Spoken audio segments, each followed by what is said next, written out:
주시겠습니다. 이제 성탄절이 일주일 앞으로 다가왔습니다. 예수님은 자신을 가리켜 생명의 떡, 부활이요 생명이라고 소개하십니다. 그러니 성탄절은 생명의 근원이신 예수님께서 이 땅에 오신 날이라 할 수 있습니다. 인류는 죄의 문제를 해결하지 못한 채 방황하며 죽음을 향해 가고 있었습니다. 또 영적으로 병든 상태였고 스스로 절대 치유할 수 없었습니다. 하지만 예수님이 이 땅에 오심으로써 어둠에 갇혀있던 세상에는 생명과 빛이 찾아왔고 죽어가던 인류에게 소망과 생명이 다시 흐르게 되었습니다. 예수님이 이 땅에 오셔서 우리 죄를 대신 짊어지시고 십자가에서 죽으시고 부활하심으로 우리에게 새 생명을 주셨습니다. 예수님이 오심으로 우리에게 새 소망이 생겼습니다. 누구든지 예수님을 믿기만 하면 죄 사함을 받고 생명을 얻을 수 있게 되었습니다. 이 생명력은 사람들을 치유하며 자유롭게 하고 고립에서 건져내며 풍성한 삶을 주었습니다.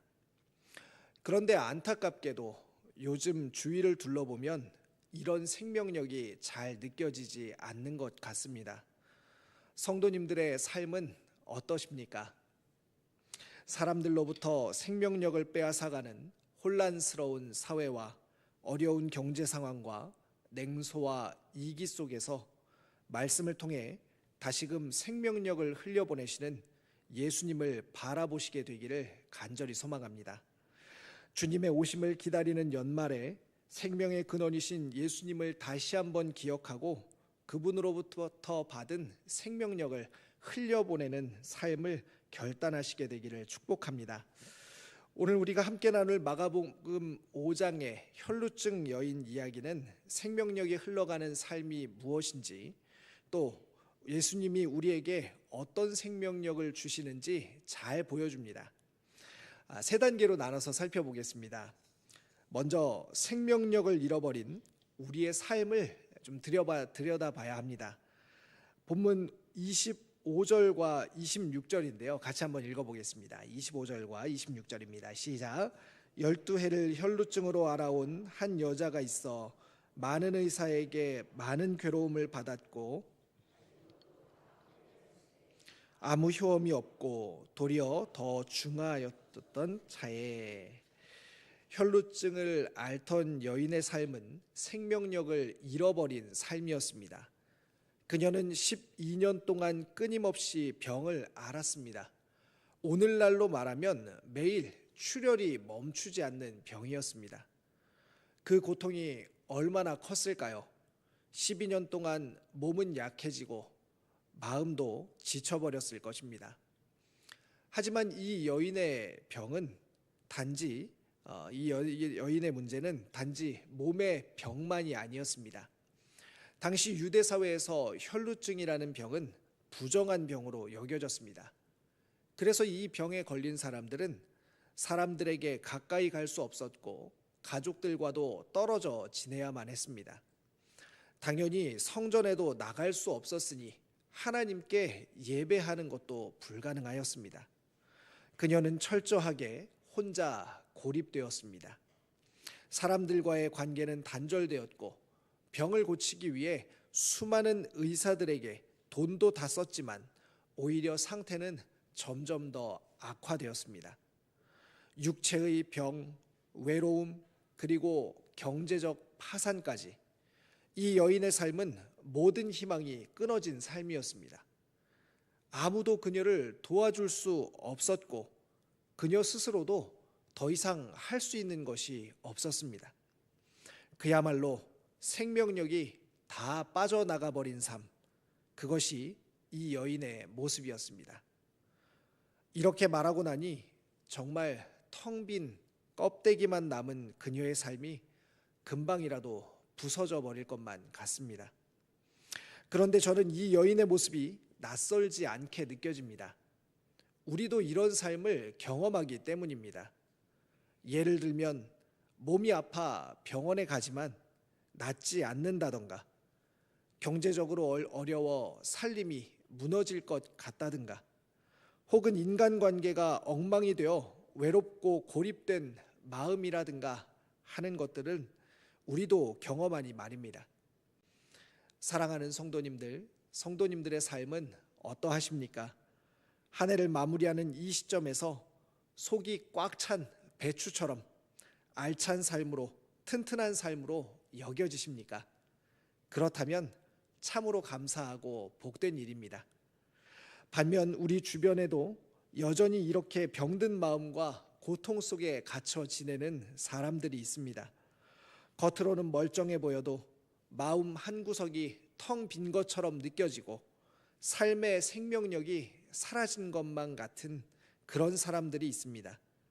혹시 성도님들 중에서도 지금 텅 빈 것처럼 느껴지는 분들이 계시다면 내가 어디에서 생명력을 잃어버렸는지, 또 무엇의 생명력을 빼앗겼는지 잠시 생각해 보시기 바랍니다. 그러면 어떻게 해야 좋을까요? 얼마 남지 않은 한 해를 텅 빈 채로 흘려보내지 않고 어떻게 꽉 채울 수 있을까요? 우리가 혈루증 여인의 이야기에 귀 기울여야 하는 이유는 그녀의 이야기에는 반전이 있기 때문입니다. 텅 빈 삶을 한순간에 가득 채우는 신비가 있기 때문입니다. 그래서 두 번째로요, 생명력을 잃어버린 삶에 흘러들어오는 예수님을 보시기 바랍니다. 본문 27절 말씀입니다. 다 같이 한번 읽어보겠습니다. 시작. 예수의 소문을 듣고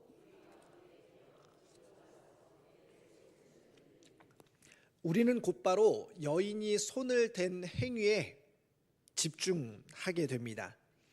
그런데 이 여인을 수식하는 다른 내용에도 우리의 시선을 돌릴 필요가 있습니다. 마가는 혈루증 여인의 상태를 총 7가지로 묘사합니다. 첫 번째로 12회 혈루증을 가지고 있는, 두 번째는 많은 괴로움을 받았고, 세 번째는 가진 것도 다 허비하였고, 네 번째는 아무 효험이 없고, 다섯 번째는 도리어 더 심각해졌다라고 말합니다. 이렇게 앞에 5가지의 상태가 먼저 제시되었습니다. 이런 묘사는 여인이 처한 상황이 매우 절망적인 상황임을 우리에게 보여줍니다. 그런데 27절에 2가지의 묘사가 더 나옵니다. 바로 예수의 소문을 듣고 라는 묘사와 뒤로 와서입니다. 이것은 여인의 행동을 마지막 희망으로 묘사합니다. 거라사에 귀신 들렸던 사람처럼 이 여인도 다른 모든 것들에서 희망을 잃어버렸습니다. 그러다가 예수의 소문을 들었습니다. 소문을 들었기 때문에 여인은 예수님께 와서 손을 대었습니다. 이 여인은 1장부터 나오는 예수님의 가르침과 병 고침에 대해 알고 있었습니다. 그러나 예수의 이야기는 이제껏 그녀에게 감동이나 희망을 주지 못하는 소문일 뿐이었습니다. 그래서 병을 고치기 위해 인간적인 노력을 쏟아 부었습니다. 그러나 그녀의 기대와 달리 인간의 도움은 오히려 해가 되고 말았습니다. 그녀의 삶은 생명력을 완전히 잃어버린 상태였습니다. 그런데 놀랍게도 그때 그녀의 삶에 예수의 소문이 들립니다. 벌써 이전에 들었고 이전에 들어 알고 있었지만 비로소 그녀에게 예수의 소문이 귀를 지나 마음에 들리게 된 것입니다. 저분이라면 병을 고치고 소외된 나를 일으켜 세워줄 수 있을 거야 생각하게 됐습니다. 마가복음 5장에서는 마가가 예수님의 이야기를 통해서 야이로의 딸을 치유하러 가는 도중에 그녀를 위해 예수님께서 멈추어 선 것처럼 표현하고 있습니다. 마치 그녀가 마지막 희망을 예수님께 걸자 예수님께서 그녀에게 나타나셨다고 말하는 것처럼 들립니다. 생각해보면 우리도 이 여인처럼 이미 예수님에 대해 잘 알고 있습니다. 예수님에 관한 소문도 많이 들었습니다. 지금도 들리고 있습니다. 그런데 혈루증 여인처럼 좀처럼 그 얘기가 우리 마음에 들려지지 않습니다. 이 일만 잘 풀리면, 수입이 좀 넉넉해지면, 건강이 좀 나아지면, 자녀들이 대학 가고 취업하고 독립하면, 노후가 충분히 준비되면 이라는 수많은 의사들과 처방에 가려서 예수님 얘기가 잘 들리지 않습니다. 그런데 이 모든 것들이 아무 효험이 없게 되는 순간이 반드시 찾아옵니다. 이게 다 무슨 소용인가 하는 때가 온다는 것입니다. 그러나 그때 비로소 예수님의 이야기가 우리에게 들립니다. 사랑하는 성도님들, 지금 당장 예수님께 희망을 거시기 바랍니다. 귀가 아니라 마음으로 예수님의 이야기를 들으시기 바랍니다. 그러면 의외로 손을 뻗으면 닿을 만큼 가까이에 계신 예수님을 만날 수 있을 것입니다. 이제 마음으로 예수님의 이야기를 들은 여인은 구체적으로 행동하기 위해 집을 나섭니다. 그녀가 예수님을 만나러 가는 길은 편한 길이 아니었습니다. 병든 몸으로 많은 사람들의 틈을 헤치고 나아가는 것은 매우 불편하고 어려운 일이었을 것입니다. 더군다나 부정한 자신을 알아보는 사람이라도 있다면 그 자리에서 발각되어 심하면 죽게 될 위기에도 처할 수 있었습니다. 그러나 그녀의 희망은 멈추지 않았습니다. 식물의 뿌리가 어떻게 해서든지 물에 닿으려고 하는 것처럼 그녀는 손을 뻗어 어떻게 해서든지 예수님의 몸에 닿으려 했습니다. 예수님께 닿기만 하면 물을 빨아들이는 뿌리처럼 예수님의 생명력이 자신에게 흘러 들어올 것이라 믿었기 때문입니다. 그리고 마침내 그녀는 예수님의 옷자락에 손을 대었습니다. 그 순간 기적이 일어났습니다. 29절은 이에 그의 혈루 근원이 곧 마름에 병이 나은 줄을 몸에 깨달으니라 라고 말합니다. 여인은 스스로 알았습니다. 내 병이 나았다. 그동안 끊임없이 빠져나가던 생명력이 예수님을 통해서 다시 흘러 들어오는 것을 느꼈습니다. 여기서 중요한 것이 있습니다. 예수님의 생명력은 믿음을 통해 흘러 들어온다는 점입니다. 예수님은 수많은 사람들이 자신에게 몸을 부딪히고 있는 상황이었지만 갑자기 멈추어 서서 이렇게 말씀하십니다. 누가 내 옷에 손을 대었느냐? 제자들은 의아했습니다. 예수님, 이렇게 많은 사람들이 밀치고 있고 예수님께 손을 대고 있는데 왜 그런 말씀을 하십니까? 하지만 예수님은 분명히 아셨습니다. 단순히 접촉한 것이 아니라 믿음으로 나온 여인의 손길을 통해 능력이 나갔다는 것을 아셨습니다. 여인의 믿음이 예수님의 생명력을 끌어당겼던 것입니다. 마찬가지로 예수님은 지금 이 순간에도 우리에게 생명력을 주시기 위해 다가오십니다. 우리가 믿음으로 손을 내밀기만 하면 몸이 아픈 사람에게는 치유의 생명력을, 마음이 상한 사람에게는 회복의 생명력을, 그리고 절망에 빠진 사람에게는 소망의 생명력을 주십니다. 자, 이제 세 번째로 그러면 생명력이 흘러가는 삶이 어떤 삶인지 살펴보겠습니다. 본문 34절입니다. 5장 34절 말씀 같이 읽어보겠습니다. 시작. 예수께서 이르시되 딸아 내 믿음이 너를 구원하였으니 평안히 가라. 내 병에서 놓여 건강할지어다. 아멘. 예수님은 여인에게 네 가지로 답하십니다. 여인을 딸이라 부르시고 그녀의 믿음을 칭찬하시며 평안을 빌고 병에서 놓여 건강할 것을 선언하십니다. 여인은 병뿐만이 아니라 영혼과 삶 전체가 치유되었습니다. 아마도 그녀는 오랜 시간 자신의 이름과 존재를 잃어버린 채 살아왔을 것입니다. 사람들은 그녀를 부정한 자, 병자라는 말로 부르지 않았을까요? 그러나 그동안 격리되고 소외되었던 여인은 예수님으로부터 다시 존귀한 존재로 불림받습니다. 유대교 문헌에서 종종 딸이라는 말은 여자들에 대하여 공손하고 애정어린 말로 쓰였습니다. 그런데 예수님은 그녀를 딸이라고, 이 딸이라고 친근하게 부르십니다. 또 예수님은 그녀의 믿음을 칭찬하십니다. 얘, 왜 이제야 왔니? 빨리 왔으면 좀 덜 고생하지 않았겠니? 그렇게 믿음이 없으니 고생하지라고 말씀하지 않으십니다. 비록 마지막으로 찾았지만 예수님께 자신의 모든 것을 걸고 나왔던 그 일을 칭찬하셨습니다. 수많은 사람들이 예수님께 손을 대고 있었던 것을 생각한다면 손을 댔기 때문에 치유받은 것이 아니라 이 여인이 믿음으로 예수님께 나오기 시작할 때부터 이미 병고침을 받고 있었던 것은 아닐까요? 뿐만 아닙니다. 예수님은 그녀의 일상에 넘치는 생명력을 부여하십니다. 예수님께서 여인에게 평안히 가라, 건강하라고 말씀하신 것은 단순한 인사말이 아니었습니다.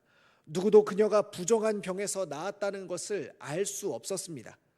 그러나 예수님은 그녀가 나았음을 선언하시며 그녀가 사람들로부터 안전하고 인정받도록, 그리고 다시 유대 공동체로 돌아와 충만한 삶을 누리도록 그녀의 나음을 선언해 주셨습니다. 사랑하는 성도님들, 그 뒤에 이 여인의 삶은 어떻게 됐을까요? 간절한 믿음으로 예수님의 옷자락을 만진 그 손으로 자신이 경험한 생명력을 이웃에게 나누어 주지 않았을까요? 사실 율법에 따르면 부정한 것을 접촉한 사람은 부정하게 됩니다. 부정이 더 강력한 힘을 갖고 있는 것이죠. 그러나 예수님의 생명력은 그렇게 약하지 않았습니다. 예수님은 부정한 것 안으로 흘러들어와 그것을 정결하게 만드는 강력한 생명력이시기 때문입니다. 이것을 경험한 여인은 아마도 이렇게 행동했을 것 같습니다. 몸이 아픈 사람들에게 찾아가 자신이 부정하게 되는 것을 기꺼이 감수하고 그들에게 손을 댔을 것입니다. 불편한 그들의 몸에 손을 대고 그들을 도우며 함께 했을 것 같습니다. 예수님께서 손을 댄 자신의 믿음으로 나음을 받았던 것처럼 믿음으로 사람들에게 손을 대어 그들을 돌보고 그들을 위해 간절히 기도했을 것입니다. 또 마음이 상한 사람에게 따뜻한 말을 건넸을 것입니다. 예수님께서 자신을 존재로 불러주셨듯이 다른 사람을 존재로 대했을 것입니다. 그리고 절망에 빠진 사람에게는 자신이 만난 예수님을 소개하지 않았을까요? 가장 절망적인 상황, 마지막 희망밖에 남아있지 않던 자신에게 흘러들어온 예수 그리스도의 생명력을 전하지 않았을까요? 이처럼 우리가 예수님을 통해 받은 생명력은 나만을 위한 것이 아닙니다. 따라서 우리도 예수님의 생명력을 흘려보내는 삶을 살아야 합니다. 믿음으로 예수님께 나아가시기를 바랍니다. 내 안에 고통과 절망이 있다면 예수님께 나아가 믿음의 손을 내밀어야 합니다. 그분께 나갈 때 생명력이 흘러 들어오기 때문입니다. 또 생명력을 나누는 연말을 보내시기를 바랍니다. 주변에 고통받고 외로운 분들이 없는지, 혹시라도 내가 손을 내밀었다가 부정하게 되는 것은 아닌지 걱정하지 마시고 우리가 주님께 손을 내밀었던 그 믿음을 가지고 이웃에게, 타인에게 손을 내미시기를 바랍니다. 작은 나눔과 섬김이 사람들에게 생명력을 부여하는 그런 통로가 될 것입니다. 또 생명력의 흐름을 멈추지 마시기를 바랍니다. 내가 가진 은혜로 머물지 마시고 받은 생명력을 끊임없이 흘려보내시기를 바랍니다. 말씀을 정리하겠습니다.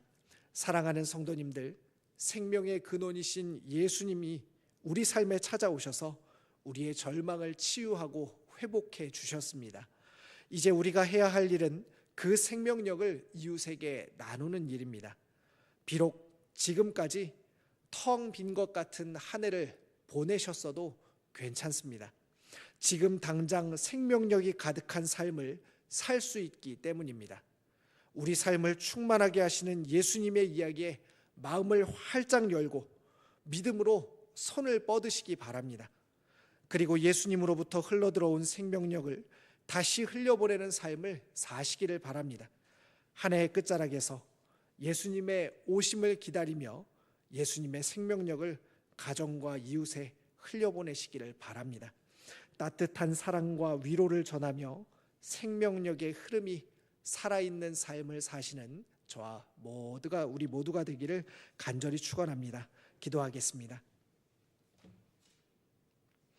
생명의 주님, 이 땅에 오셔서 우리의 절망을 치유하시고 소망 주심에 감사합니다. 우리가 예수님께 받은 생명력을 이웃에게 나누며 성탄과 연말에 진정한 의미를 얻게 하여 주시옵소서. 우리의 손과 발이 주님의 생명력을 흘려보내는 도구가 되게 하여 주시옵소서. 예수님의 이름으로 기도합니다. 아멘.